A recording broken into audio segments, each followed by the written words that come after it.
బాబు phone చేసిండు. ఎవరు? మా బాబు ఫోన్ చేసిండు. ఏందట?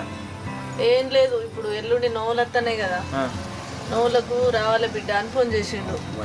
ఎవగారు పెట్టిన బండి దాని అయ్యో ఏమిటికి గంతగానే ఎవగారు పెట్టి బండి పోదామా అని ఎక్కియ పడుతుంది. మరి ఎట్లా పోతాయి మరి?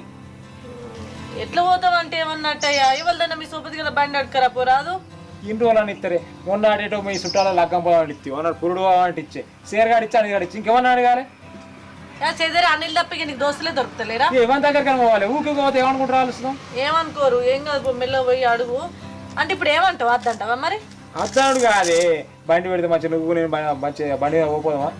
పెడతారు, పెట్టకపోతే ఏం చెప్తారు తీయరాదు. అయ్యో ఉండద్దా వాళ్ళకు? ఏముండద్దు, ఇటు దవాఖానలోకే వస్తూ పైసలు కాబట్టి వాళ్ళ పనులే మంచిగా లేక ఊకే దవాఖానలోనే పెట్టబట్టి అటు ఇటు ఖర్చులకు మనకు పెట్టుబడి కంటే పెట్టుబడికి ఇచ్చిరి, ఇటు అటు మనకి ఈయనే పట్టి కాదే.